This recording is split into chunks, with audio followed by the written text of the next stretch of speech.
परंपरा रही है और मैनू लगता है कि बेशक तुसी ओपोजिशन पार्टी चुने हो, तुसी आपदियां परंपरावां जिहड़ियां वो तुहानू भुल्लणियां नहीं चाहिदियां और जे कोई सत्कार नाल प्यार नाल सानू खाने ते सदेगा असीं जरूर जावांगे। कोई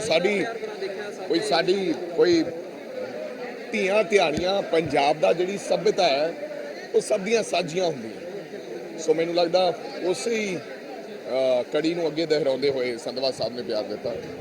ਇਹ ਪਿਆਰ ਤੇ ਠੀਕ ਹੈ ਲੇਕਿਨ ਜਿਹੜਾ ਸੈਸ਼ਨ ਦੇ ਵਿੱਚ ਹੋਇਆ ਇਲਜ਼ਾਮ ਕਾਫੀ ਸਰਕਾਰ ਦੇ ਉੱਪਰ ਲੱਗੇ ਨੇ ਬਾਬੇ ਮੁਖਤਾਰ ਦੀ ਗੱਲ ਹੋਈ। हाँ जी देखो मैं कहना थानू कि इल्जामत लाने बड़े सौखे ने। बैस साहब ने तो यह भी कहता कि मुख्तार अंसारी नाल उन्हां दी पत्नी रहिंदी सी और थोड़े सामने जो खड़े होके क्या कि तुसी ये साबित करोगे। मैनू लगता है तमाम साडे लीडर साहबानां नूं क्योंकि पंजाब दे लोग सानू देख रहे हुंदे है वो गल नहीं करनी चाहिए जिहड़ी नहीं हुंदी। सो एवं कह देना कि उन्होंने पत्नी इत्थे रहिंदी सी फलां उत्थे जेल दे विच जांदे सन, वो गल चंगी नहीं है।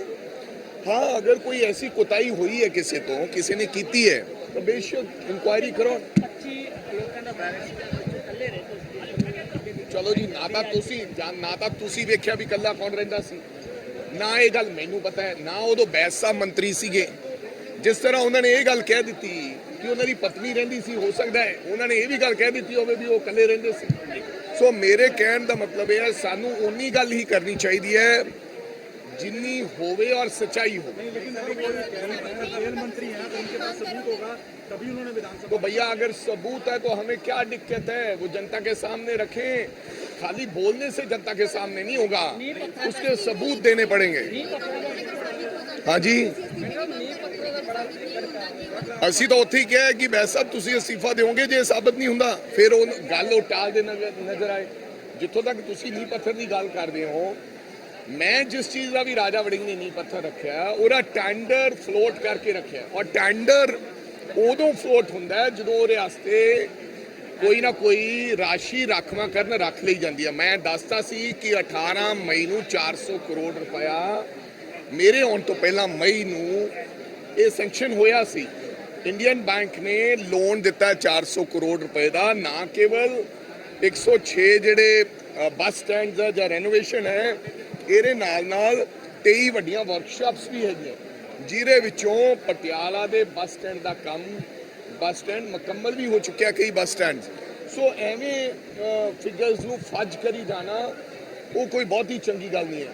अज जो जिहड़ी सारी उन्होंने गल कही असीं ये गल कहा सी कि जो मुख मंत्री किसी स्टेट का ये गल कहता है कि बजट दे विचों 20% का हेर फेर हुंदा है। ये खुद उन्होंने टीवी चैनल्स ते आके खास करके मीडिया के सामने ये गल दोहराई सी अरविंद केजरीवाल साहब ने गारंटियां किवें पूरे कराओगे। तो ये गल कही गई सी कि जिन्नी अमाउंट फिगर हुंदी है जिवें 1,56,000 करोड़ रुपए का साडा बजट की गल हुई है दैट मीनस अगर उन्होंने गल ना आ जाइए तो 31,000 करोड़ रुपए का लोचा है। सो असीं आख्या भी अज वो गल तुसीं कीती क्यों नहीं, वेयर इज दैट 31,000 करोड़। मैं दूसरी गल ये कही कि दूसरा उन्होंने कही 20,000 तो हम ऐसे ही रेते से ले लेंगे।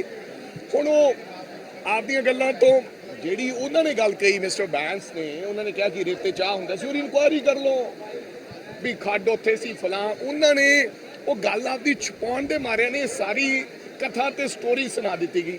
2005 तो पहले दी फिगर्स दित्तियां 2005 वेले तो मैनू पता है मेरी शादी हुई है उस वेले रेता मुफ्त हुंदा सी जिहड़ा मर्जी ट्राली भर लिया हुंदा सी वो रेवेन्यू तुसीं किवें दिखाओगे। सो ये गल्लां लुकाउण दी गल कीती गई। 20,000 करोड़ रुपया मैं बोलदियां ने कहा सी अगर 20,000 करोड़ रुपया अरविंद केजरीवाल मीन समथिंग अरविंद केजरीवाल के मुँह चो निकले हुए शब्द ये नहीं कोई ऐरे गेरे नत्थू गैरे ने कोई गल कह दी है। मुख्यमंत्री ने दिल्ली के कन्वीनियर ने आम आदमी पार्टी उन्होंने कहा 20,000 रेते तो आएगा। वो पूछा सी कद तक आएगा कोई जवाब नहीं सी। उन्होंने कहा रेत आ जाना सी रेवेन्यू रेट घटा दिते गए चन्नी सरकार ने तो फिर किने रोकया वधा दिओ रेट तुसी रेट वधा दिओ लेकिन सानू रेवेन्यू 20,000 करोड़ की गल की सी चलो 15,000 करोड़ ही करके दिओ।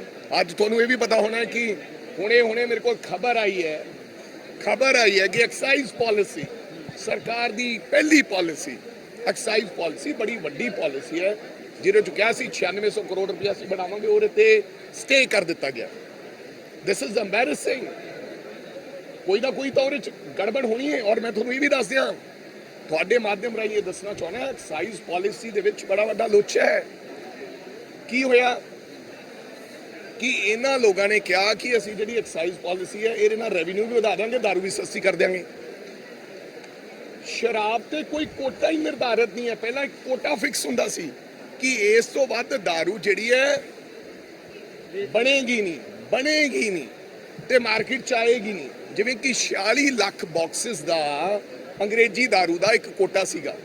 ਹੁਣ ਇਹਨਾਂ ਨੇ ਕੋਟਾ ਚੱਕਤਾ ਵੀ 46 ਨਹੀਂ, ਭਾਵੇਂ ਤੁਸੀਂ 1 ਲੱਖ ਡੱਬਾ ਬਣਾਓ, 1 ਕਰੋੜ ਡੱਬਾ ਬਣਾਓ, 100 ਲੱਖ ਬਣਾਓ, ਫਿਰ ਉਹ ਦਾਰੂ ਕਿੱਥੇ ਜਾਏਗੀ? ਜਾਂ ਤਾਂ ਪੰਜਾਬ 'ਚ, ਜੇ ਪੰਜਾਬ 'ਚ ਕੰਜ਼ੰਪਸ਼ਨ ਨਹੀਂ ਹੈ, ਜੇ ਕੰਜ਼ੰਪਸ਼ਨ 46 ਲੱਖ ਡੱਬੇ ਦੀ ਹੈ ਤੇ ਉਹਦੇ ਤੋਂ ਐਕਸੀਡ ਹੋਇਆ ਸੀ ਪਿਛਲੇ ਸਾਲਾਂ 'ਚ 2 ਲੱਖ ਡੱਬਾ, 48 ਲੱਖ ਹੋ ਗਿਆ। ਫਿਰ ਜਿਹੜਾ ਜੇ ਤੁਸੀਂ ਵੱਧ ਦਾਰੂ ਦੀ ਪ੍ਰੋਡਕਸ਼ਨ ਕਰੋਗੇ, ਬਣਾਓਗੇ, ਤਾਂ ਉਹ ਦਾਰੂ ਜਾਏਗੀ ਕਿੱਥੇ? ਉਹ ਸਮਗਲ ਹੋਏਗੀ। ਮੈਂ ਇਸ ਪਾਲਿਸੀ ਨੂੰ ਇਹ ਕਹਿ ਸਕਦਾ, ਇਟਸ ਅ ਸਮਗਲਿੰਗ ਪਾਲਿਸੀ। ਔਰ ਤੁਹਾਨੂੰ ਇਹ ਦੱਸਣਾ ਚਾਹੁੰਦਾ ਹੈ, ਜੇ ਇਹ ਪਾਲਿਸੀ ਬਹੁਤ ਚੰਗੀ ਹੁੰਦੀ, ਹਜੇ ਤੱਕ 42% ਸਰਕਾਰ ਦਾ ਮਾਲ ਵਿਕਿਆ ਹੈ। 42% ਉਹਨਾਂ ਨੇ, ਠੇਕੇਦਾਰਾਂ ਨੇ ਕਹਿਤਾ ਕਿ ਅਸੀਂ ਦੂਸਰਾ ਮਾਲ ਖਰੀਦਣਾ ਹੀ ਨਹੀਂ ਹੈ। ਹੁਣ ਇਹਨਾਂ ਨੇ 5% ਘਟਾ ਕੇ ਦੂਜਾ ਜਿਹੜਾ 56% ਜਿਹੜੀਆਂ ਬਚਦੀਆਂ ਦੁਕਾਨਾਂ ਰਹਿ ਗਈਆਂ, ਇਹਨਾਂ ਨੇ ਉਹ 5% ਘਟਾ ਕੇ ਟੈਂਡਰ ਦੇਣ ਦੀ ਗੱਲ ਕੀਤੀ ਹੈ। ਔਰ ਇਹਦੇ ਨਾਲ ਇੱਕ ਗੱਲ ਤੁਹਾਨੂੰ ਹੋਰ ਦੱਸਣੀ ਚਾਹੁੰਦਾ, ਇਹ ਪਹਿਲਾਂ ਜਿਹੜੇ ਠੇਕੇ ਹੁੰਦੇ ਸੀ, ਇਹ 7 ਕਰੋੜ ਦਾ ਇੱਕ ਯੂਨਿਟ ਹੁੰਦਾ ਸੀ, ਇਹ 30 ਕਰੋੜ ਦਾ ਬਣਾ ਦਿੱਤਾ ਗਿਆ। ਇੱਕ ਸੁਪਰ L1 ਬਣਾ ਦਿੱਤਾ ਗਿਆ।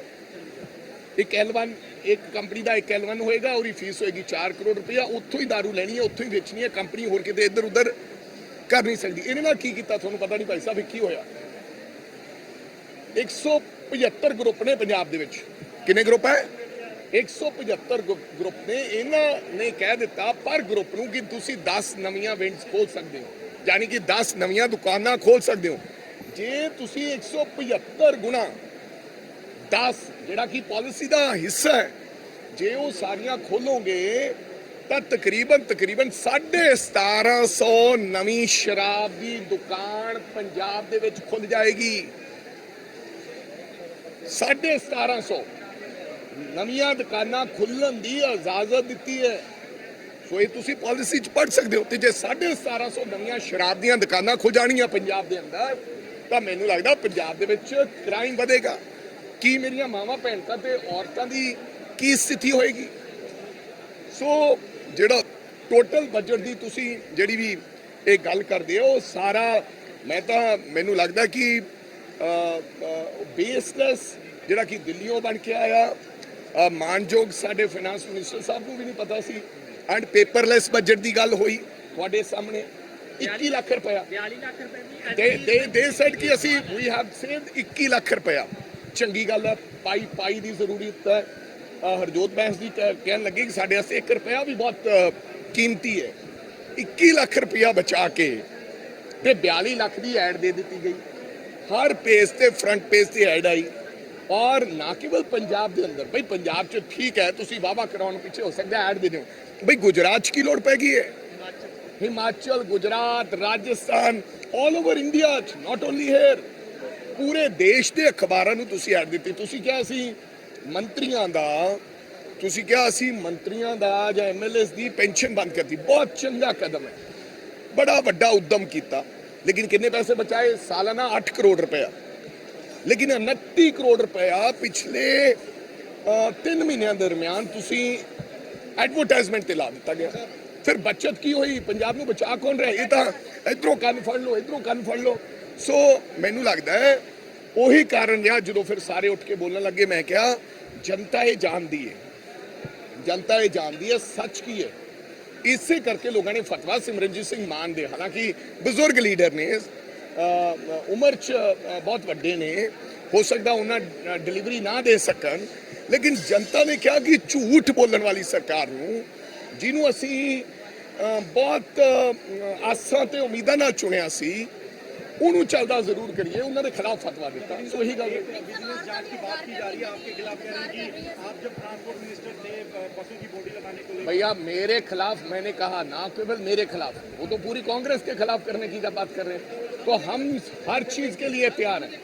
मेरे को लगता कि अगर आप किसी की आवाज दबाने की कोशिश करेंगे, ये तो दिल्ली से लेकर राहुल गांधी से लेकर यहाँ तक हो रहा है, कोई फर्क नहीं पड़ता।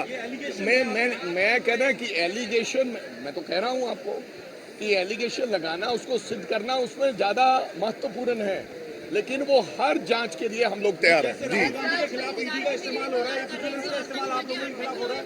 ਔਰਤਾਂ ਤਾਂ ਵਿਚਾਰੀਆਂ 1000 ਰੁਪਏ ਨੂੰ ਉਡੀਕਦੀਆਂ।